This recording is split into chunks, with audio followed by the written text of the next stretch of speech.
What's up guys, welcome to our YouTube channel and a new video. तो भाई आज हम बात करने वाले हैं कुछ मोनोपोली स्टॉक्स के बारे में जो कि 2025 में आपको बहुत ही अच्छा रिटर्न दे सकते हैं। अच्छा, मोनोपोली स्टॉक्स पहले क्या होता है ये समझने की कोशिश करते हैं। मोनोपोली स्टॉक्स बेसिकली वो स्टॉक्स होते हैं जिनका अपने बिजनेस में मोनोपोली है, यानी कि उनके जैसा बिजनेस, सेम बिजनेस मॉडल कोई और नहीं है। तो राइट, तो हम समझने की कोशिश करते हैं कि ऐसे ये स्टॉक्स का हमारे पोर्टफोलियो में होना क्यों ज़रूरी है। पहली बात तो ये कि ऐसे स्टॉक्स का जिनका कॉम्पिटिटर ही नहीं होता, तो ये हमेशा आपके पोर्टफोलियो में एक चार चांद लगा सकता है, क्योंकि इनके पास कोई कंपटीशन नहीं है। तो इनका जो बिजनेस मॉडल है वो आगे बढ़ेगा ही बढ़ेगा, क्योंकि और किसी के पास जनता जाएगी कहाँ। तो जनता किसी के पास तो जाएगी ना एक पर्टिकुलर सर्विस के लिए, और सिर्फ यही वो कंपनी अगर वो सर्विस चलाती है या सर्विस देती है तो नथिंग लाइक इट। तो उनको कहते हैं मोनोपोली स्टॉक्स। और मुझे लगता है कि मोनोपोली स्टॉक्स बहुत सारे बड़े बड़े इन्वेस्टर्स भी कहते हैं कि मोनोपोली स्टॉक्स उनके फेवरेट होते हैं कोई ना कोई। तो आज हम बात करने वाले ऐसे मोनोपोली स्टॉक्स के बारे में जो मुझे बहुत ही सस्ते दिखते हैं इस दाम पर। और कि बेसिकली जो मैं अब आज बात करने वाला हूँ जो इन स्टॉक्स के बारे में, ये कोई रिकमेंडेशन नहीं है, आप एक बार खुद रिसर्च करें तभी इसमें पोजीशन बनाएं। मैं अपने कुछ पोजीशन बना रहा हूँ तो मैं आपको बता रहा हूँ कि मैं क्या कर रहा हूँ। आप अपना डिसीजन खुद अपने हिसाब से लीजिएगा। बट एक बार समझने की कोशिश करते हैं कि क्या मैं इन स्टॉक्स में लगातार रहने वाला हूँ, बिल्कुल भी नहीं। मैं इसमें स्टॉक्स में कुछ पोजीशन बनाऊंगा, उसके बाद इसमें निकल जाऊंगा। जैसे मुझे इसमें अच्छी ठीक ठाक सी हमें दोबारा रिकवरी मिलेगी, मैं उसमें निकल जाऊंगा। मैं बेसिकली इसमें स्विंग ट्रेड करूंगा। मैं देखिए जब क्योंकि ये गिरा हुआ है तो मैं उसे उठा लूंगा, और ये ऊपर जाएगा तो मैं उसे बेच दूंगा। मोनोपोली स्टॉक का एक और फायदा ये भी हो सकता है क्योंकि ये एक पर्टिकुलर तरह का बिजनेस करते हैं जो कि और कोई नहीं करता, तो ये बहुत ज़्यादा गिरते नहीं है और बहुत ज़्यादा गिरेंगे नहीं, तो आपको एक कैपिटल प्रोटेक्शन मिलती है। पर एट द सेम टाइम हो सकता है ये कंपनीज बहुत बड़ी कंपनीज हो तो ये बहुत ज़्यादा तेज़ भागेंगी भी नहीं। तो अगर आप सोचो कि ये मल्टी बैगर रिटर्न दे तो नहीं दे पाएंगी शायद, क्योंकि अगर मार्केट कैप बहुत बड़ा हो जाता है किसी एक कंपनी का तो बेसिकली आप पूरी मार्केट को टैप ही कर चुके हो ऑलमोस्ट। तो आप एक तरीके फॉर एग्जाम्पल ऐसे समझो कि 100 लोग हैं पूरे देश में, आपने 70 लोगों को ऑलरेडी पकड़ लिया है। तो 70 लोगों को पकड़ लिया तो आपके पास ग्रोथ कितनी बची? 30 लोगों को और पकड़ने की ग्रोथ है, और कुछ है ही नहीं आपके पास। आप किसी उससे ज़्यादा तो ना आप नए लोग तो ना पैदा कर दोगे अपना माल बेचने के लिए। तो ऐसे समझना चाहिए इसको, और ऐसे समझ सकते हैं हम कि अगर कोई कंपनी बहुत बड़ी हो जाती है तो उसमें एक ग्रोथ की उसका जो चांसेस होते हैं वो थोड़े कम हो जाते हैं, पर वो थोड़े थोड़े ग्रोथ देता रहेगा क्योंकि मोनोपोली है तो वो बिल्कुल दे सकता है वो। तो ऐसे ही मैं 3 स्टॉक्स ढूंढ के लाया हूँ जो मुझे बहुत अच्छे वैल्यूएशन पे दिखते हैं अभी करंटली, और मुझे लगता है कि मैं इसमें पोजीशन में आ रहा हूँ। आप भी अपना डिसीजन लीजिए रिसर्च के बाद। तो यार पहला एक स्टॉक है बहुत ही इंटरेस्टिंग जो है HAL है, हिंदुस्तान एरोनॉटिक्स लिमिटेड। ये कंपनी बनाती है हेलीकॉप्टर और रिपेयर और मेंटेनेंस क्राफ्ट एयरक्राफ्ट का देखती है। सारे सरकारी जो एयरफोर्स में जो जितने भी हमारी डिफेंस सेक्टर में जितने भी एयरक्राफ्ट यूज़ होते हैं उसका रिपेयर मेंटेनेंस सारी हमारी यही हिंदुस्तान एरोनॉटिक्स लिमिटेड देखती है कंपनी। ये सरकारी कंपनी है। एट द सेम टाइम इसमें मुझे ये अच्छा लगता है क्योंकि मुझे लगता है 2025 में डिफेंस का बजट बढ़ेगा, और मुझे लगता है कि क्योंकि हमारी वर्ल्ड इकोनॉमी थोड़ी सी ज़्यादा वॉर की तरफ जा रही है, बहुत ज़्यादा अग्रेसिव हो रहे हैं। वहाँ ट्रम्प भाई साहब भी आ गए उधर अमेरिका में, तो ये जो पर्टिकुलर स्टॉक है इसके बल्ले बल्ले हो सकती है, क्योंकि अब सरकार भी बहुत ज़्यादा डिफेंस में अपना बजट बढ़ाएगी, क्योंकि जिस तरीके से ग्लोबल वॉर सिचुएशन चल रही है उसके लिए तैयार हर कंट्री ज़्यादा डिफेंस में अपने इन्वेस्टमेंट बहुत ज़्यादा बढ़ा रही है। और दूसरी बात ये भी है कि क्योंकि हर आदमी ज़्यादा इक्विप होना चाहता है, जिस तरीके से ड्रोन का भी यूज़ होने लगा है हर वॉरफेयर में, तो उसको नज़रें क्या कहते हैं उसको देखते हुए नद्दे दरक पता नहीं क्या बोलते हैं उसको, कह रहे उसको देखते हुए फिलहाल जो मुझे लगता है कि इस स्टॉक में बहुत अच्छी ग्रोथ दिख सकती है, क्योंकि इसमें इनोवेशन की बहुत ज़रूरत है अब ड्रोन और इन सब चीज़ों के बाद। अभी करंटली जो स्टॉक का प्राइस है वो है 4000 का करंट प्राइस अभी मुझे दिख रहा है, पर इसका जो हाई है वो 5675 का, मतलब कि ऑलमोस्ट 1600 रुपये आपके टॉप से वैसे नीचे आ चुका है ये।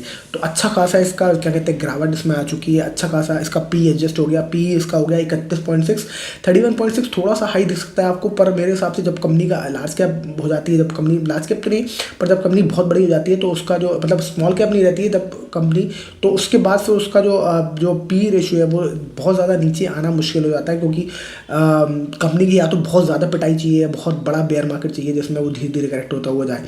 तो मुझे 31.6 के पी के वैल्यूएशन में मुझे बहुत ज़्यादा बुरा ही लगता वो। और आर तो उसके बड़ा फैंटास्टिक है, 38.9%, 28.9%। ROCE दोनों रिटर्न ऑन कैपिटल एम्प्लॉयड दोनों ही बहुत ही बढ़िया है। 20 के ऊपर मुझे अच्छे लगते हैं हर चीज़, मतलब ROE 20 के ऊपर मुझे बहुत ही सही लगता है। तो 20 के ऊपर फिगर्स, इनफैक्ट ROCE 30 के ऊपर जा रहा है। सरकारी कंपनी है, ये याद रखिएगा। तो ज़्यादा आप मैं ज़्यादा इसका ग्रोथ का क्या कहते हैं, क्योंकि डिविडेंड बांट देती है बहुत ज़्यादा, तो मुझे नहीं लगता इसमें कैपिटल अप्रिसिएशन बहुत ज़्यादा मिल सकता है आपको। पर एट द सेम टाइम क्योंकि ये बहुत ऊपर से नीचे गिर गई है, और मुझे लगता है इसमें थोड़ा सा डिफेंस का बजट का अभी बढ़ेगा, और उसमें इसमें काम इसको अच्छे खासे टेंडर मिले हुए हैं और मिलेंगे आगे। तो मुझे लगता है ये अपनी टॉप को दोबारा काटेगी, तो मुझे अच्छा खासा इसमें रिटर्न मिल सकता है। तो मैं ठीक ठाक सा रिटर्न 6, 7, 8%, 10% के आसपास लेके इसमें स्विंग ट्रेड करके निकल सकता हूँ। इसके प्रोमोटर की होल्डिंग और एक बार समझ लें, 71% तो सरकार के पास ही है। देख लो भाई, एफआईआईज के पास है 11%, डीआईज के पास है 8%, और पब्लिक के पास है 8%। हमेशा जहाँ पब्लिक के पास कम होल्डिंग हो, तो ये स्टॉक हमेशा ल्यूक्रेटिव होते हैं, क्योंकि पब्लिक के पास अगर स्टॉक ऊपर ज़्यादा होता है तो स्टॉक में ऊपर पंप करने की जो जिम्मेदारी है वो पब्लिक की होती है, और पब्लिक के पास इतना पैसा नहीं होता कि वो पंप कर पाए, अनलेस कोई ऐसा रॉबिन हुड इन्वेस्टर हो जाए, जैसे कि एक रॉबिन हुड इन्वेस्टर वाली कहानी हो जाए। रॉबिन हुड जो विदेशों में जो वो स्क्वीज़ हुआ था, तब उस टाइम पे गेम स्टॉप की जो कहानी थी वो कभी किसी और दिन करेंगे। उसमें जब लोकल जो इन्वेस्टर हैं, लोकल इन्वेस्टर, रिटेल इन्वेस्टर्स ने एक गेम स्टॉप के स्टॉक को कहाँ से कहाँ उठा लिया था, ऐसे चांसेस बहुत कम होते हैं।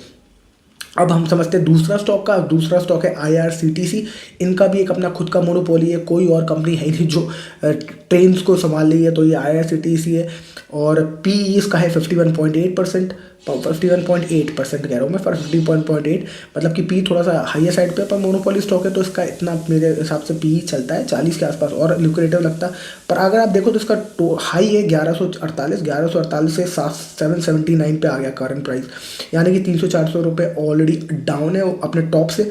तो मुझे ये अब ल्यूक्रेटिव लगने लगा है, मैं थोड़ी थोड़ी पोजीशन इसमें बना सकता हूँ अपनी, और स्टार्ट कर रहा हूँ। इनफैक्ट आरओसी इसका है 53% और आरओई है 40%, मतलब कि बताओ बहुत ही बढ़िया रिटर्न इनका कैपिटल एम्प्लॉयड है। शेयर होल्डिंग पैटर्न भी देख लेते हैं। प्रोमोटर की है 62%, सरकार के पास है 62%, एफआई के पास है 7, डीआई के पास है 13, और पब्लिक के पास है 16, मतलब कि तब भी पब्लिक के पास 16% तो बहुत ज़्यादा नहीं है, तो एक अच्छा बेट हो सकता है ये। और प्रोमोटर के पास क्योंकि ज़्यादा, मतलब वही प्रोमोटर्स के पास हमेशा ज़्यादा होल्डिंग होनी चाहिए। जब प्रोमोटर्स के पास बहुत कम होल्डिंग होती है तो मैं उस स्टॉक्स में घुसने से बचता हूँ, क्योंकि पता नहीं वो स्टॉक कितना पटकेगा, क्योंकि मालिक को खुद ही अपने शेयर बेच दिए या गिरवी रख दिए। अच्छा, पब्लिक की होल्डिंग कम हुई है, 20% से 16% हुई है। पब्लिक की होल्डिंग कम ही होती रहे तो इसका मतलब ये है कि भैया बढ़िया, ये माल पब्लिक से निकल के एफआईए और डीआई और प्रोमोटर्स के पास जा रहा है, तो ये अच्छा एक बेट हो सकता है। अब तीसरा जो इंपॉर्टेंट स्टॉक है जो मेरा फेवरेट है वो है एशियन पेंट्स। इसमें मैं पहले भी बहुत बार स्विंग ट्रेड कर चुका हूँ। जब भी ये नीचे गिरता है मैं उठाता हूँ, ऊपर जाता है तो मैं इसको दोबारा बेच देता हूँ, इसमें दोबारा एग्जिट कर लेता हूँ। इसमें कई बार मैं अपना स्विंग ट्रेड कर चुका हूँ, इस बार मैं दोबारा फिर से मन बनाता हूँ अपना एशियन पेंट्स में स्विंग ट्रेड करने का, क्योंकि इसका जो पी है वो 47 पे आ गया है, और इसका जो हाई है वो 3,395 था। 3,395 से गिर के 2,321 आ गया, यानी कि ऑलमोस्ट 1,000 रुपये का ड्रॉप आया है इसके करंट प्राइस में, जो कि बहुत ही अमेजिंग करेक्शन है। मुझे बड़ा सही लग रहा है, ल्यूक्रेटिव लग रहा है। आरओसी इसका 37% है, 31% इसका आरओई है, जो कि बढ़िया फिगर्स है। प्रोमोटर्स की एक बार होल्डिंग देख लेते हैं। 52% प्रोमोटर्स के पास, एफआईज के पास 15, डीआईज के पास 13, और पब्लिक के पास 18। अच्छा, पब्लिक की 19 से 18 हुआ है, थोड़ा सा कम हुआ है। पब्लिक के पास 18-20% के आसपास होल्डिंग है तो बढ़िया, और कम होती जाए तो और ल्यूक्रेटिव हो जाएगा, कोई बात नहीं। बट अभी भी देखा जाए तो ठीक ठाक सा एफआई और डीआई का सही ठीक ठाक सा स्टेक्स है इन स्टॉक्स में। अभी ये स्टॉक कितना भाग सकते हैं ये बताना बहुत मुश्किल है, ये कब भागेंगे ये बताना भी बहुत मुश्किल है। पर ये बहुत ज़्यादा, अगर आप सोचो इसमें बहुत ज़्यादा मल्टी बैगर रिटर्न्स मिल जाएंगे तो I am not sure about that, क्योंकि मल्टी बैगर रिटर्न्स के लिए आपको एक्चुअली छोटे मार्केट कैप के स्टॉक्स ज़्यादा ल्यूक्रेटिव होते हैं। But at the same time मुझे ये स्टॉक बहुत पसंदीदा लगते हैं, क्योंकि बहुत ज़्यादा ऊपर से करेक्ट हुए हैं, नीचे आए, और ये स्टॉक्स मोनोपोली हैं, तो इनका बिजनेस डूबने के चांसेस बहुत कम है। इनके बिजनेस ऑलमोस्ट निल है, क्योंकि उनके अलावा कोई और किसी और के पास काम जाएगा नहीं। एशियन पेंट्स का अब दोबारा, मतलब देखा जाए तो मोनोपोली पेंट इंडस्ट्री में नहीं है इनकी, पर टोटल ओवरऑल जो जिस तरह का एक्सपीरियंस, जिस तरह का इनका बिजनेस मॉडल है, उसमें इनका एक्चुअली मोनोपोली है। क्योंकि अभी बिरला ओपस एक इंडिगो पेंट्स आ चुके हैं, वो भी अच्छा खासा काम कर रहे हैं। पर एट द सेम टाइम जो एशियन पेंट्स की जिस तरह की सर्विसेज और जिस तरह का ये पूरा पेंट का आपको पूरा एक्सपीरियंस देते हैं, एक्सपीरियंस सेंटर्स हैं इनके, और एट द सेम टाइम आप जो वो आपको पेंटिंग की सर्विसेज भी देते हैं कि हमारी टीम आके पेंट करेगी, वो बहुत ही यूनिक बिजनेस मॉडल है इनका। तो वो मुझे लगता है कि कुछ ना कुछ इनोवेशन इसमें भी करते ही रहेंगे, और ये बहुत पुरानी कंपनी है। आप एशियन पेंट की हिस्ट्री पढ़ोगे तो आप बोलोगे सबसे बड़ा मल्टी बैगर रिटर्न रहा है, स्टॉक रहा है ये, जिसने लोगों को बहुत ही 100 गुना 1000 गुना रिटर्न दिए। एट द सेम टाइम वो आपको एशियन पेंट्स की एक और खासियत है कि जो इसका बिजनेस मॉडल है, ये तब उस टाइम पे वो काम कर रहे थे जब कोई इंडस्ट्री सोचती भी नहीं थी। एक टाइम पे 10-20 साल पहले इन्होंने कंप्यूटर्स लगा दिए थे और उससे ये डेटा क्या कहते हैं, डेटा की चर्निंग करते थे कि कहाँ कौन सा पेंट बिक रहा है हमारा। उस टाइम पे ये डेटा मॉनिटर कर रहे थे उस टाइम पे कि कौन सा हमारा बिजनेस मॉडल में कौन सा पेंट कहाँ बिक रहा है, तो हम कैसे कौन से मार्केट को टैप कर सकते हैं। तो ये बहुत अहेड थे अपने गेम में हमेशा, और अभी थोड़ा सा इनको कंपटीशन फेस करने को मिल रहा है, पर मुझे लगता है कि आगे इनके फ्यूचर भी ब्राइट होंगे। ये दोबारा फिर इनोवेट करेंगे और दोबारा कुछ नई स्ट्रैटेजी के साथ ज़रूर आएंगे। तो मैं उनका कोई क्या कहते हैं वो नहीं हूँ कॉन कॉल का स्पीकर, बट मैं ये सिर्फ अपने पॉइंट से बता रहा हूँ। आप अपनी रिसर्च खुद करिए और फिर अपना डिसीजन लीजिएगा।